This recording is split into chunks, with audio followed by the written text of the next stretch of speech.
صدر ٹرمپ نے کل ڈیڈ لائن ختم ہونے کے بعد 4 گھنٹوں کے اندر ایران کے تمام پل اور بجلی گھر تباہ کرنے کی دھمکی دے دی۔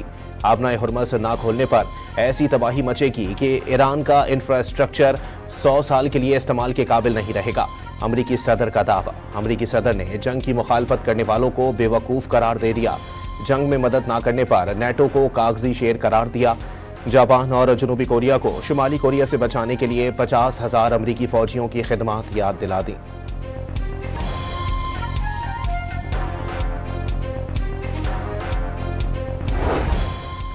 ایرانی فوج نے امریکی صدر کی دھمکیاں ایک بار پھر مسترد کر دیں۔ ٹرمپ دھمکیاں ایران کو جوابی کارروائی سے نہیں روک سکتی۔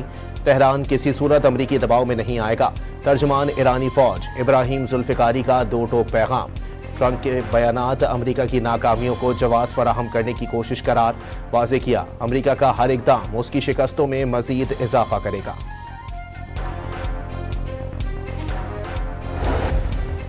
ایران نے عارضی جنگ بندی کی تجویز مسترد کر دی۔ خطے کی تمام لڑائیوں کے خاتمے، آبنائے ہرمز سے جہازوں کے گزرنے کا نیا پروٹوکول تیار کرنے اور پابندیوں کے خاتمے کا مطالبہ۔ 10 نکاتی جواب پاکستان کے حوالے کر دیا۔ ایرانی سپریم لیڈر مجتبی خامنئی نے واضح کر دیا، رہنماؤں کا قتل اور دشمن کے جرائم ایرانی فورسز کو کمزور نہیں کر سکتے۔ دشمن کا مضبوطی سے مقابلہ کرنے کا عزم۔ ایران کا امریکی صدر کی دھمکیوں کے خلاف ملک بھر میں بڑے پیمانے پر احتجاجی مہم کا اعلان۔ نوجوانوں، فنکاروں اور کھلاڑیوں سمیت تمام ایرانیوں سے آج دوپہر 2 بجے بجلی گھروں کے باہر جمع ہو کر انسانی ہاتھوں کی زنجیر بنانے کی اپیل۔ نائب وزیر کھیل علی رضا رحیمی کے مطابق عوامی انفراسٹرکچر پر حملہ جنگی جرم ہے۔ ایران ہاتھ میں ہاتھ ڈال کر اس بربریت کے خلاف کھڑے ہوں گے۔ کینیڈا نے مشرق وسطی میں جنگ بندی کے لیے پاکستانی کوششوں کی حمایت کر دی۔ پاکستان اور کینیڈین وزرائے خارجہ کے درمیان رابطہ اسحاق ڈار نے جنگ بندی مذاکرات میں پیش رفت سے متعلق آگاہ کیا۔ کینیڈین وزیر خارجہ انیتا آنند کا سوشل میڈیا پر پیغام۔ کہا کینیڈا شہریوں کی جان و مال کے تحفظ کے لیے پاکستان کی کوششوں کو سراہتا ہے۔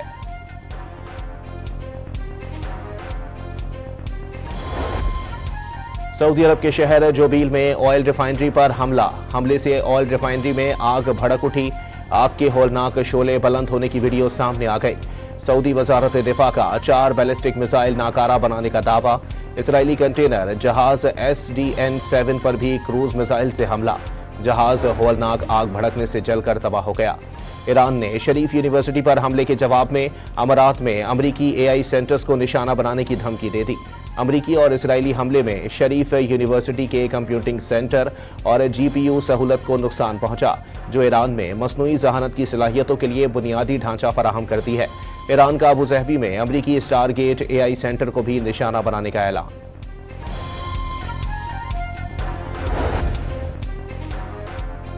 کویت کی السلیم بیس پر ایرانی حملے میں بڑے پیمانے پر نقصانات کا انکشاف۔ امریکی عہدیداروں نے امریکی CBS نیوز کو 15 امریکیوں کے زخمی ہونے کی تصدیق کر دی۔ ڈیڈ لائن ختم ہونے سے پہلے امریکہ اور اسرائیل کے ایران کی پیٹروکیمیکل تنصیبات پر حملے۔ شہری آبادی پر حملوں میں 6 بچوں سمیت مزید 34 ایرانی شہید۔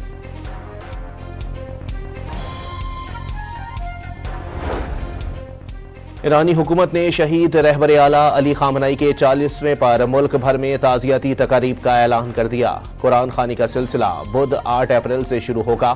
جمعرات کو جمہوری اسلامی اسکوائر سے شہید خامنئی کی جائے شہادت تک ریلی نکالی جائے گی۔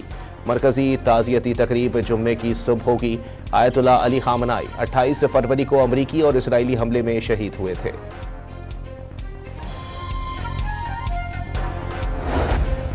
صدر یورپی کونسل اینٹونیو کوسٹا نے امن حاصل کرنے کا واحد راستہ سفارتکاری کو قرار دے دیا۔ تنازع مذاکرات سے حل کرنے پر زور۔ خبردار کیا مشرق وسطی میں کشیدگی میں اضافہ جنگ بندی اور امن کے حصول میں مددگار ثابت نہیں ہوگا۔ شہری انفراسٹرکچر پر حملوں سے گریز کا مشورہ۔ ایران نے پائلٹ ریسکیو کے دوران تباہ ہونے والے امریکی طیاروں کی نئی فوٹیج جاری کر دی۔ امریکی فوجیوں کے ID کارڈز، غیر استعمال شدہ اسلحہ اور دیگر ساز و سامان قبضے میں لے لیا گیا۔